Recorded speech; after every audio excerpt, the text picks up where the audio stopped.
पेड़ पौधे ऐसे हैं जिन्हें देवतुल्य माना गया है। तुलसी जी का पौधा भी उन्हीं में से एक है और ये पौधा अधिकतर सभी हिंदू परिवार के लोग अपने घरों में रखते हैं।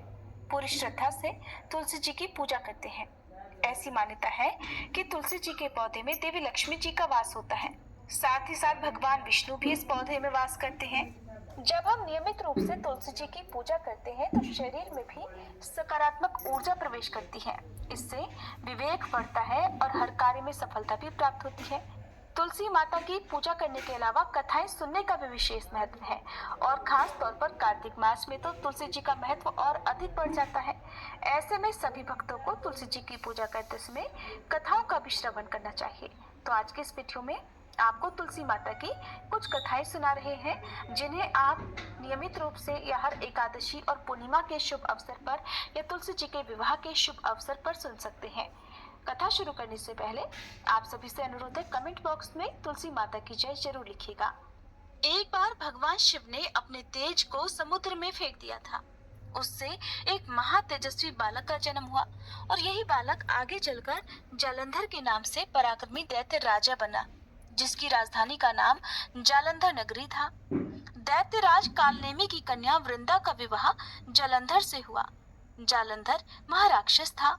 अपनी सत्ता के मद में और अपनी शक्ति के मद में चोर उसने माता लक्ष्मी जी को पाने की कामना से युद्ध किया, परंतु समुद्र से ही उत्पन्न होने के कारण माता लक्ष्मी ने उसे अपने भाई के रूप में स्वीकार कर लिया। वहां से पराजित होकर वह देवी पार्वती को पाने की इच्छा से कैलाश पर्वत पर गया। भगवान देवाधिदेव शिव का ही रूप धरकर माता पार्वती के समीप वह गया, परंतु माता ने अपने योग बल से उसे तुरंत ही पहचान लिया और वहां से वह अंतर्ध्यान हो गई। देवी पार्वती ने क्रोधित होकर सारा वृतांत भगवान विष्णु को सुनाया। जालंधर की पत्नी वृंदा अत्यंत पतिव्रता स्त्री थी। उसी के पतिव्रत धर्म की शक्ति से जालंधर ना तो मारा जाता और न ही पराजित होता था। इसलिए जालंधर का नाश करने के लिए वृंदा के पतिव्रत धर्म को भंग करना बहुत जरूरी था। इसी कारण भगवान विष्णु एक ऋषि का वेश धारण करके वन में जा पहुंचे, जहां पर वृंदा अकेली भ्रमण कर रही थी। भगवान के साथ दो मायावी राक्षस भी थे, जिन्हें देखकर वृंदा भयभीत हो गई। ऋषि ने वृंदा के सामने क्षण भर में ही दोनों को भस्म कर दिया। उनकी शक्ति देखकर वृंदा ने कैलाश पर्वत पर महादेव के साथ युद्ध कर रहे अपने पति जालंधर के बारे में पूछा। तब ऋषि ने अपनी माया से दो वानर वहां प्रकट किए। एक वानर के हाथ में जालंधर का सिर था और दूसरे के हाथ में धड़। अपने पति की यह दशा देखकर वृंदा मूर्छित होकर गिर पड़ी। होश में आने पर उन्होंने ऋषि रूपी भगवान से विनती की कि वह उसके पति को जीवित कर दें। तब भगवान ने अपनी माया से फिर से जालंधर का सिर धड़ से जोड़ दिया, परंतु स्वयं भी वह उसी शरीर में प्रवेश कर गए। वृंदा को इस छल का जरा भी आभास नहीं हुआ।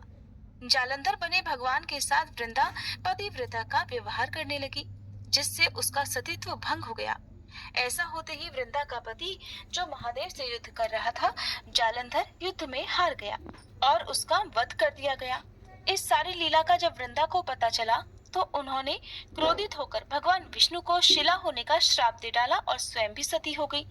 जहाँ पर वृंदा भस्म हुई वहां तुलसी जी का पौधा उगा।